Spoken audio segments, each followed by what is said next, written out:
in fact, what do you do with all this foreign exchange that you earn? You build more refineries and more steel plants. And who gets the benefits of those? Only a few small minority who run the country. So the poor never get anything from foreign exchange. It doesn't matter how much foreign exchange you earn. All the power plants that you build with it will supply no electrons to the house of a poor villager. So I think we've got to recognize that this is a mirage that we've been running after for a long time, and it yields no results in terms of genuine development.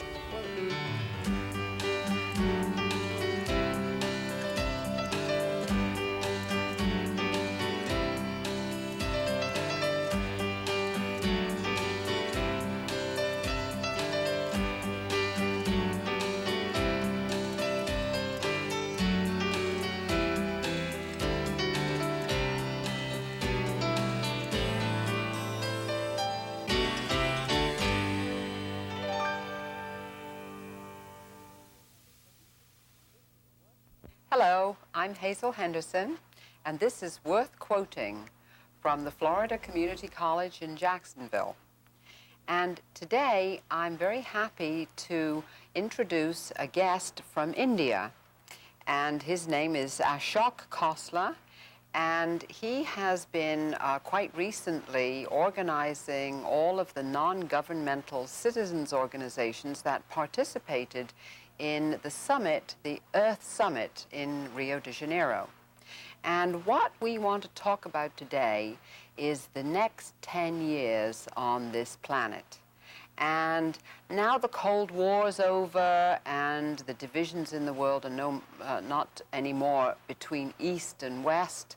The general arguments and debates seem to be shaping up between the North and the South. And there is going to be, I believe, in the next 10 years, a continuing debate between the North and the South, not only about how we're going to protect the Earth and the atmosphere and the oceans, and how we're going to develop new kinds of economies which are more friendly to the environment, but there will be the whole debate about what we mean by development itself. And my guest, Dr. Khosla, has his institute in India, which is called Development Alternatives, has started a new magazine called Sustainable Development. And I believe this magazine is going to be very influential in this North-South debate. So, Dr. Khosla, Ashok, if I may, why don't you tell us a little bit more about your institute and your view on this emerging debate between the North and the South? Development Alternatives was, in fact, established about 8-9 years ago in response to what many of us thought were the emerging issues. So the story of the organization I work with and the issues that you're talking about more or less converge right into the big things that are going to happen to us in the coming decade. I believe that the issues of the next decade have to be, on the one hand, global environmental change, a set of issues like sea level rise and the ozone depletion, etc., which basically have become concerns of the North, of developed countries. And on the other hand, poverty and population growth, which is essentially a concern in the South, developing countries. And these two issues demonstrate, I believe, not only the two great divides in this world, but in fact the two sources of the most intimate interlinkage, interdependence between all people on this planet. Mm-hmm. Yes, I tend to agree with you. You know, it's very interesting that this book, which you know well and many of our viewers will know well, Our Common Future, which was put out by the United Nations back in 1987, is read widely in the Northern Hemisphere. And yet this book which came out roughly at the same time, Challenge to the South, is almost unknown in the Northern Hemisphere. And basically, these two books need to be seen in contradistinction, taught almost, and reviewed together, because they do show this difference. I mean, we in the North sort of have the luxury of worrying about the hole in the ozone layer. And if you're in the South, you're dealing with much more direct environmental problems, like where does the clean water come from? I mean, here in Peru, they've had an outbreak of cholera because they don't have the money to keep the water supply clean.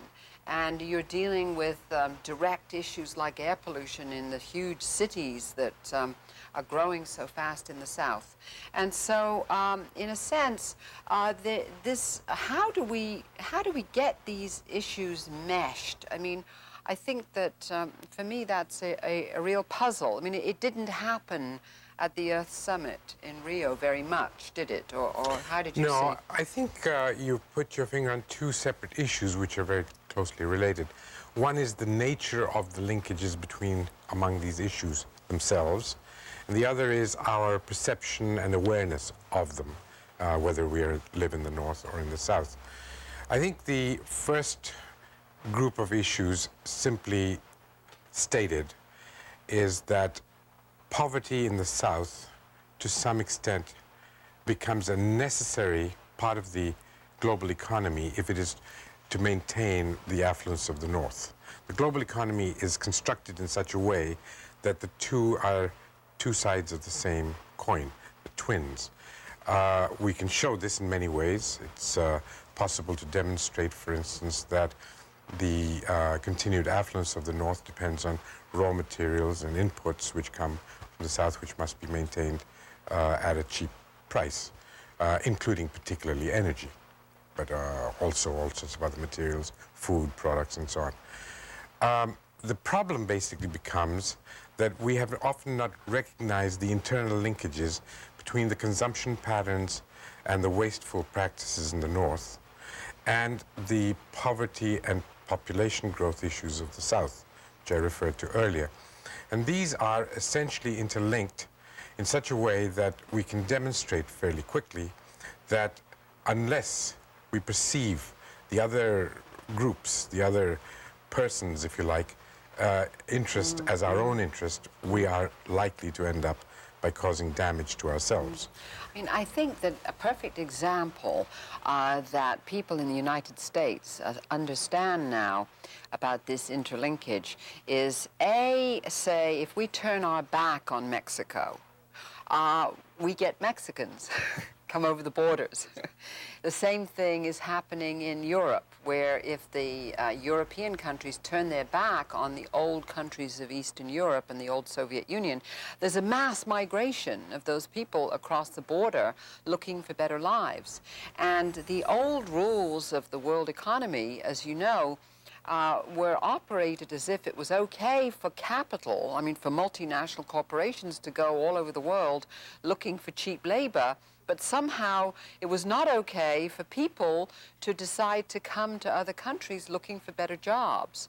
And I think that the whole discussion that we're having in the US right now about Mexico and the free trade agreement and all the rest of it, we have suddenly understood in the US that we're part of this global economy, and we have to have these debates and set up a whole new game with new rules to make sure that it turns out to be better for all of us, North and South. Right. The same logic, of course, should apply to any so-called factor of production. You need land, you need labor, you need capital, you need information technology. And what has happened is that the powerful, primarily the rich, have set up the rules of the game so that what is convenient for them will flow one way or the other. What is inconvenient will not flow. So when you send people abroad from a developed country, it's called servicing or experts or whatever. When you send people from the South to the North, it's against the immigration laws. It's called migration. So we have very different perceptions about the rules of the game. And I think one of the problems that we will face in the next 10 years is that until every country realizes that there is the same logic must be applied to others as is applied to ourselves, a level of consistency and reciprocity that doesn't exist in the world today, we will continue to have many of these problems. Yes, I mean, where it is at the moment, I think, if I'm in North America or in Europe, there's still a very wide perception that, okay, you know, we have been trying to tell these people in the Southern Hemisphere how to grow and how to develop industrial societies. And my heavens, we've sent our economists down there and we've given them the formulas and we've had the World Bank to help them out and give them loans. And why can't they get it right? And then suddenly, about 2 or 3 years ago, with the emergence of the environmental concerns, suddenly now we are the ones that are saying to these countries, wait a minute, we don't think you can go on developing like us because it's going to pollute too much.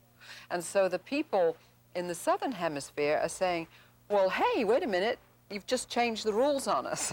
It's happening all the time. Yeah. And so, you know, one of the issues that I've been trying to get at and write about is how the economic formulas for growth were so far off base.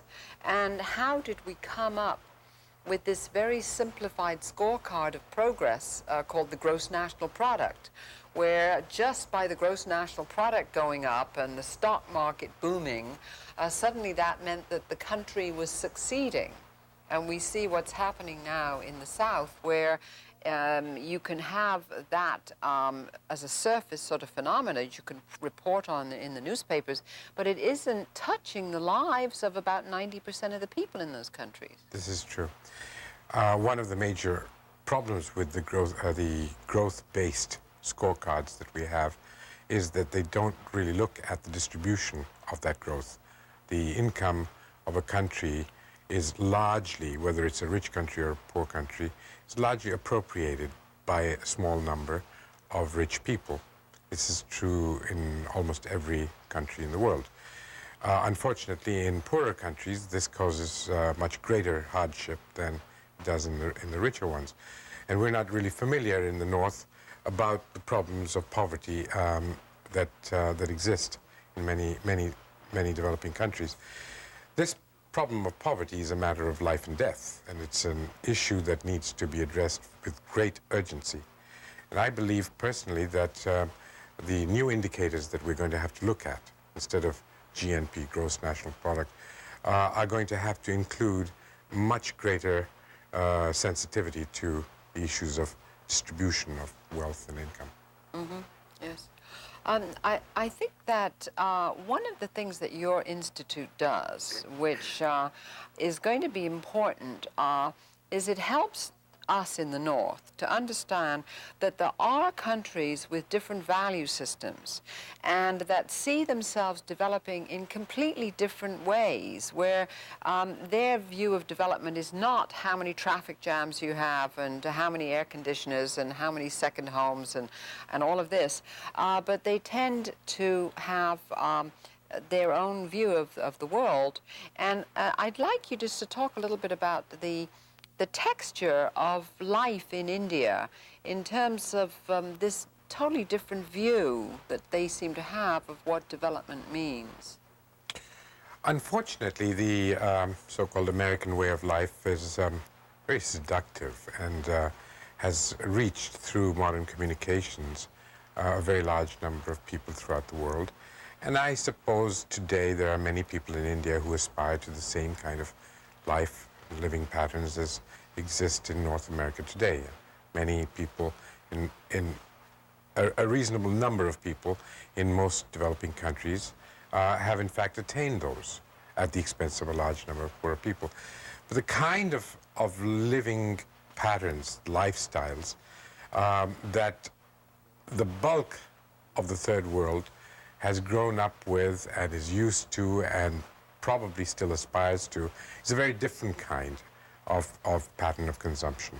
Much more in harmony with nature, much closer to the land, much more human-based, family-based, and essentially the aspirations, the value systems that you refer to are directed towards human fulfillment through a variety of non-material or non-wasteful patterns of consumption.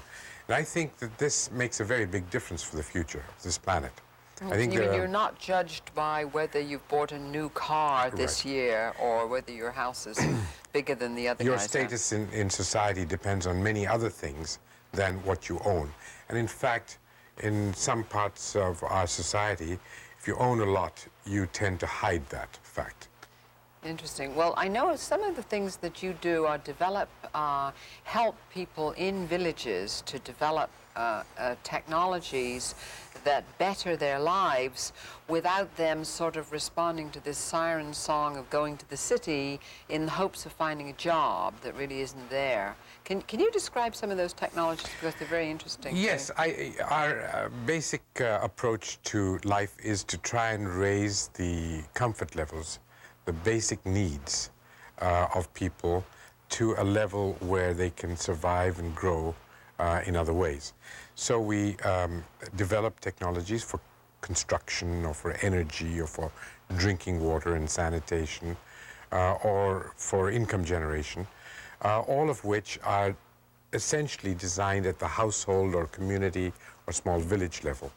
These tend to be designed to be self-supporting, to help people improve their domestic earning capacity or a community-based earning capacity. For instance, we've designed press which compresses earth into a brick, unfired brick, which saves a lot of energy and forests and soils and everything in the process, but makes a very good building material. A hand loom that makes high-quality cloth at the village level. Machines to make recycled paper and a variety of other products. So these are products that are meant for the local economy, produced locally with local materials, without producing large quantities of effluent and pollution, and at the same time are needed for fulfilling certain basic needs.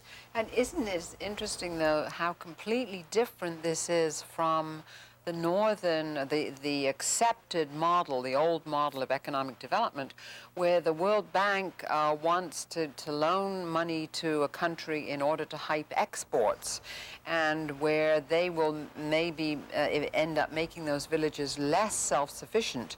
You know, that they'll go after some export product, and then when you're out there in the global economy, it's hard to expect villages to be able to compete with AT&T and all these big companies who are out there, IBM, and in the global economy.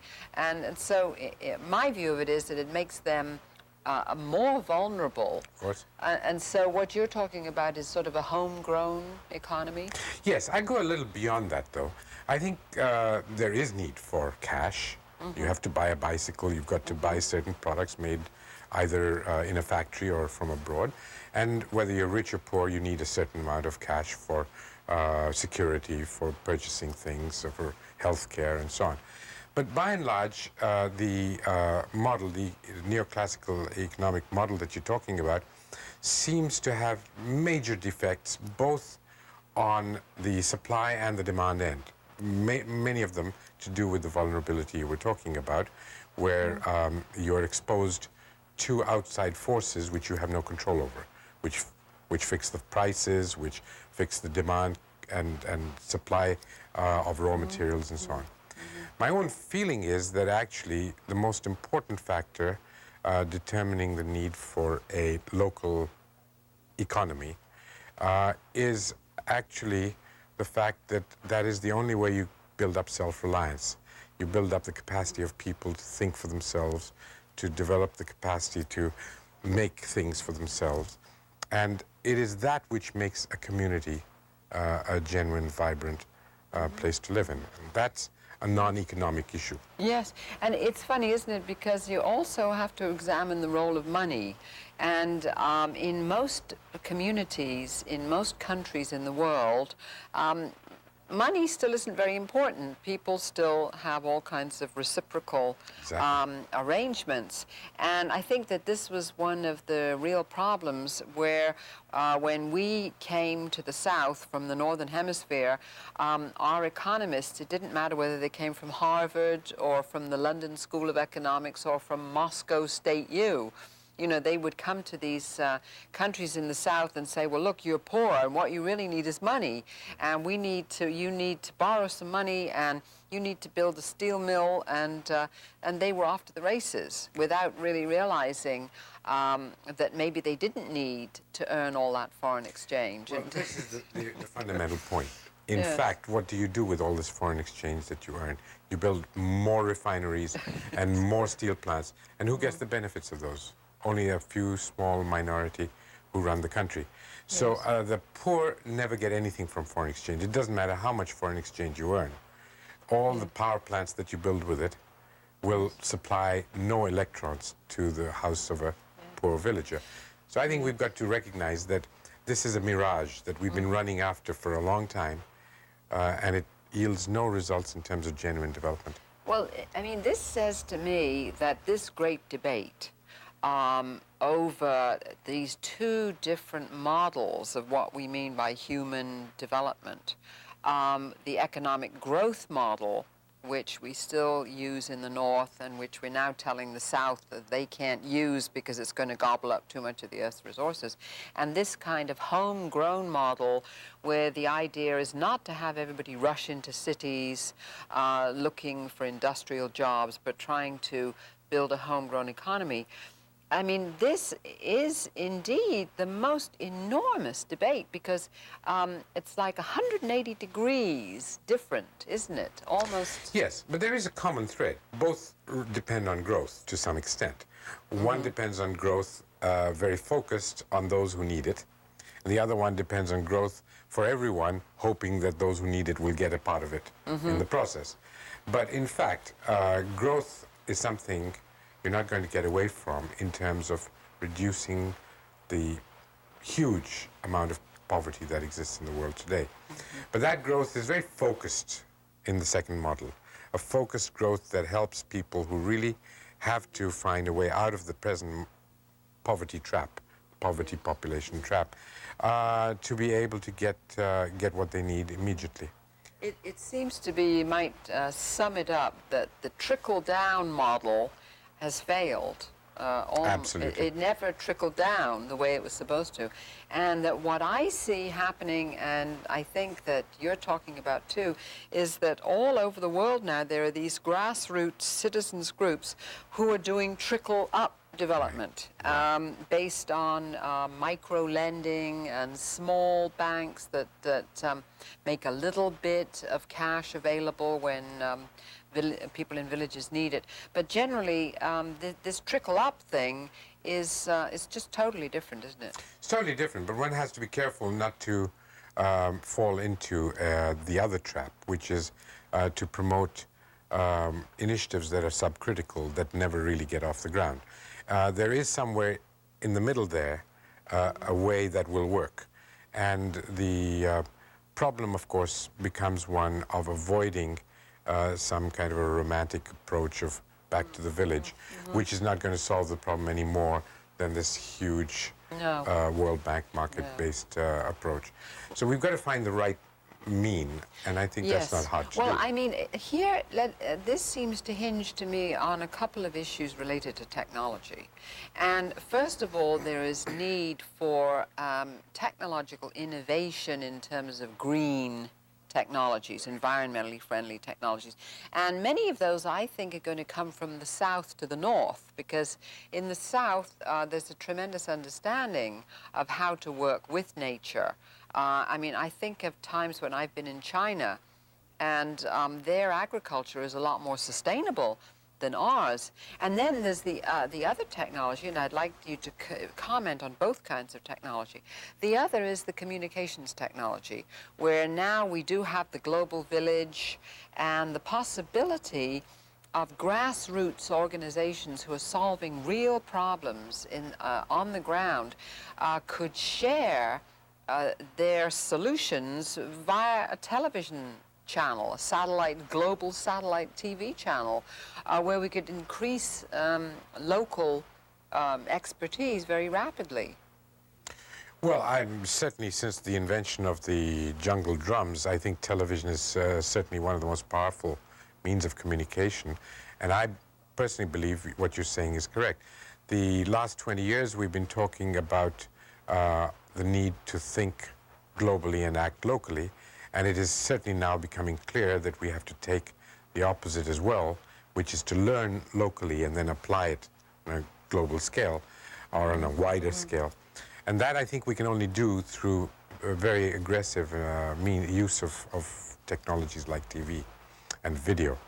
But I believe that we have to really think through how we're going to convince those who have access to these technologies, who in fact control them to their own advantage, and bring them into this game as well, to see how they can find it in their self-interest to help do this on a large scale. Yes. Well, I think one thing that is beginning to get through around the world is that all our individual self-interests are, in the larger scale and the longer time frame, identical. I mean, we all live on the planet, and we're beginning to realize it's no good arguing about whose end of the boat is sinking. You know, we're all in this thing together. And I think that what's kind of creative that's happening now is where big institutions like governments and business are grappling with these new global issues that they're not really prepared for, where this new third force in the world, the citizen-based organization, the non-governmental organizations, are really the ones that are fueling this new worldwide march toward democracy. Absolutely. It's, this so-called civil society, which brings in virtually everybody in the formal or informal sector outside of government and big business, has now taken a life of its own. It was obvious at Rio that we are talking about a major new sector. Some of us call it the independent sector, some non-governmental organizations or voluntary agencies or whatever. But ultimately, this civil society is going to have a huge impact because neither governments nor businesses can afford to ignore them.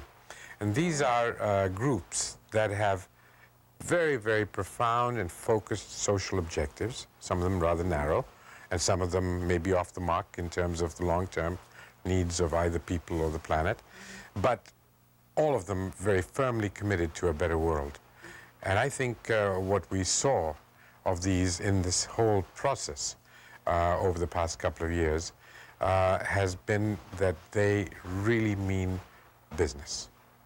And it's funny, you know, when I look at the development of these civil organizations in the U.S. over the past 20 years and have seen, really since the Stockholm Conference on the Environment, the first one in 1972, where these organizations were getting going, and they really are free to have the creative ideas.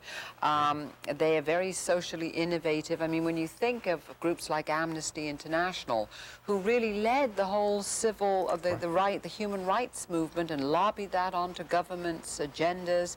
And I think that it's the next 10 years, if the non-governmental organizations in the North and in the South can network together, Up the pressure. maybe we can all keep up the pressure on our governments respectively and move this agenda along toward one world by the year 2000. Well, it would be nice if we could achieve that. The Stockholm and the Rio conferences would not have taken place without them. And I think that what is the most interesting part of the future landscape post-Rio, if you like, is the fact that we have here a mechanism for monitoring and keeping honest all governments and major actors in development for the future, which is going to be a tremendous change. Well, that's a wonderful note on which to end this program. Thank you very much, Ashok Khosla. Thank you, and good night.